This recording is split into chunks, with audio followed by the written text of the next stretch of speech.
Hideo Kojima is known for making a lot of really interesting video games that aren't just about gameplay, but also about the narrative structure and the stories around them. Most people are familiar with the Metal Gear series that started all the way back in 1987 on the MSX2 platform, a console that was very popular in Japan, but not really anywhere else. The series has seen multiple installments and releases that has made it one of the most important video game franchises of all time. But back in 1987, Kojima wasn't really focused on making a sequel to Metal Gear, at least not right away. In between the release of Metal Gear and Metal Gear 2 Solid Snake, Snatcher was released in 1988. The game, much like Metal Gear, was released on MSX2, but it first saw a release on a platform called the PC-88, which was a personal computer system that was really only available in Japan. Snatcher was a very fun point-and-click action-adventure game with a really cool story, which is something you really weren't expecting from video games at its time. And much like the original Metal Gear, Snatcher also paid homage to a bunch of different sci-fi films like Blade Runner and, well, just a whole heck of a lot of Blade Runner. Snatcher would have various releases with improved graphics and even voice acting, but it wouldn't really change anything until Kojima wanted to make an entire new experience.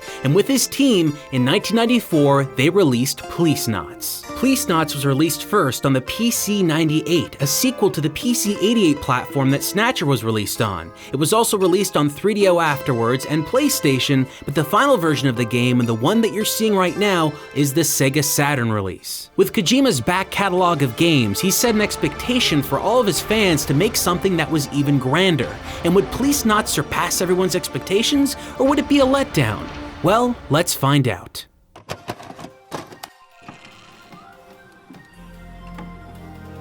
The story of Policenauts focuses mostly on the main protagonist, Jonathan Ingram, who was a police officer in Los Angeles in the 21st century. Along with 4 other police officers, Jonathan is chosen to become a brand new kind of astronaut. The entire concept is that there's a brand new space colony that's being constructed called Beyond Coast that needs to be monitored and kept safe. So the best people for the job are officers from Earth that are then known as the Policenauts. If the game was just about the rise and development of a space colony, it would be pretty interesting by itself, but that's not what Kojima did. Instead, he wrote a narrative that goes a little bit deeper and a little bit crazier. While Jonathan was engaging in a spacewalk, an accident happened that pushed him into open space. Without anybody being able to reach him and help, Jonathan feared for the worst and used a backup safety system that essentially froze his body. Everyone, assuming he was lost for good, basically gave up hope that they'd ever find him. But then, 25 years later, he was found and revived.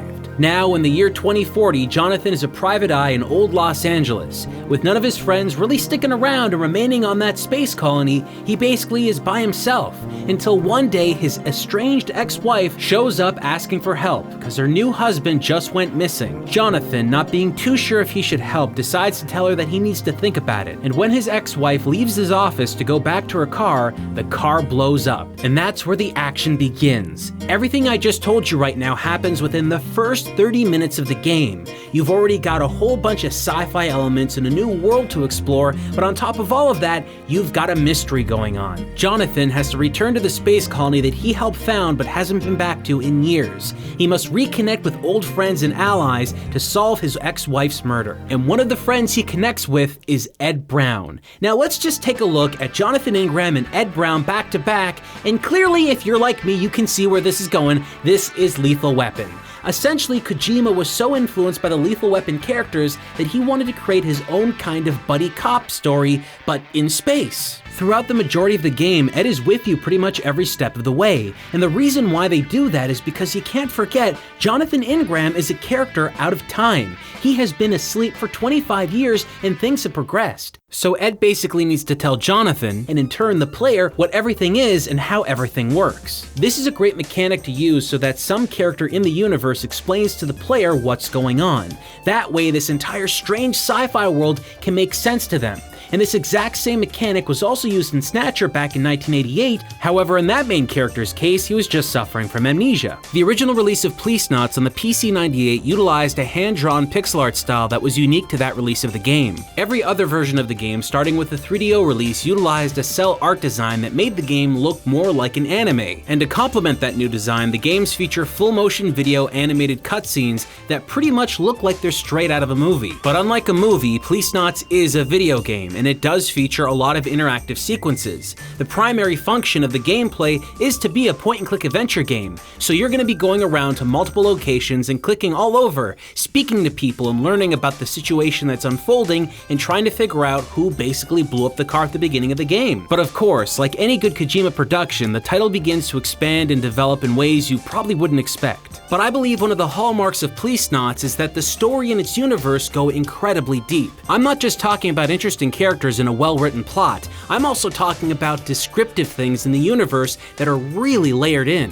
A lot of parts of the dialogue and even just exploring the world really does give you a larger sense of what this universe is about, and the Sega Saturn version of the game includes a glossary that describes things even further. Elements of the story are so well fleshed out that you'll understand why people on the space station and people back on Earth have different accents, and even to the point that there are health problems that affect one and not the other. Even mundane items you would just imagine wouldn't even need to be described are actually important to the world, like the cigarettes that Jonathan Ingram smokes are hard to come by and not available on the space station, because a real cigarette being smoked in a space station with a closed environment of oxygen could be dangerous and not very healthy for the rest of the residents who live there. There's also explanations for adhesive carpet. No joke, that's in the game, because in space, if you're in a zero-G area, the carpet would actually float up. So they created a carpet that sticks to the ground. These are elements you don't see in any other kind of video game because no one would be that crazy. But Kojima is that kind of crazy. He's the kind of creator that would spend so much time and effort into making a world so perfectly realized that if he were to tell you he'd actually been there, you'd believe him. But of course, something that helps Kojima make these games is that he pulls from inspirations around him. His favorite movies, his favorite books, his favorite music. And when it comes to this game, there are a number of references, but Lethal Weapon really is the premier one. Obviously, like we mentioned earlier, the two main characters are basically spitting images of Riggs and Murtaugh, but not only that, the music sounds very close to the music you'd find in the Lethal Weapon series. In fact, they were so proud of the music that there's a sequence in the game where you can find all the music on a shelf and listen to every individual track. I mean, how many games actually do that? The song you're hearing right now is called First Triangle, and First Triangle sounds like something you would have heard from Lethal Weapon. It has a very strong use of electronic guitar, and although it is synthesized, it still does sound like something you would have heard from that movie franchise. Kojima himself is also a pretty big fan of the music from Policenauts. During the opening sequence when you first start up the game, you hear this piece of music right here. And if you're a big fan of Metal Gear Solid, no doubt that reminds you of the very beginning of that game as well. There's also an iconic sequence in Metal Gear Solid where Otacon is talking about being a fan of anime, and the anime that they play in the background during that sequence, well, that's actually Policenauts. With the game having an interesting story, wonderful characters, and amazing music and graphics, why then did it not get released in North America or anywhere else outside of Japan? At one point, an English translation to the Sega Saturn version was announced, but it just never made its way out. Some would argue that the Sega Saturn doing so poorly in North America contributed to Konami not wanting to release this game for fear that they wouldn't make their money back. Kojima's previous game release of Snatcher did get released in English on the Sega CD, but if you know anything about the Sega CD, well, it didn't work out so well. And with Policenauts being a spiritual successor to Snatcher and featuring similar gameplay, Konami may have been afraid that the same thing that happened with Snatcher would have happened with Policenauts. There's also apparently an interview with Kojima where he stated that the full motion video sequences found in Policenauts were so difficult to translate into English because the lip sync would constantly be off. And if that is to be believed, it may have also contributed to Metal Gear Solid not featuring any lip animations in the 3D models in-game. Instead, all those animations can be found in codec calls, which are easier to time and set up. A lot of those reasons do make sense, and maybe a big combination of all of them together really did contribute to Policenauts not being released in North America. But personally, if you were to ask me, I think there's another reason why it just couldn't be brought over. Jonathan Ingram is kind of a pervert. He can go up to any woman in the game and fondle them. Maybe that was okay and funny in Japan when you consider comedic culture over there, but in North America during the late 90s, this probably would have made parents really upset, considering that these consoles were still targeted at kids. Rerez. Of course, Kojima and his team at Konami could have cut out a lot of that stuff from the game, but there is a lot of sexualized content that's in the game that sort of defines what Jonathan Ingram's character is, and a couple of other characters as well. But none of that affected the game upon its initial release in Japan. It was critically acclaimed and folks seemed to really like it. The story, the characters, all that stuff just blew people away, and it took every expectation they had with Snatcher and completely surpassed it. So with all that being said, why then should you play the game today?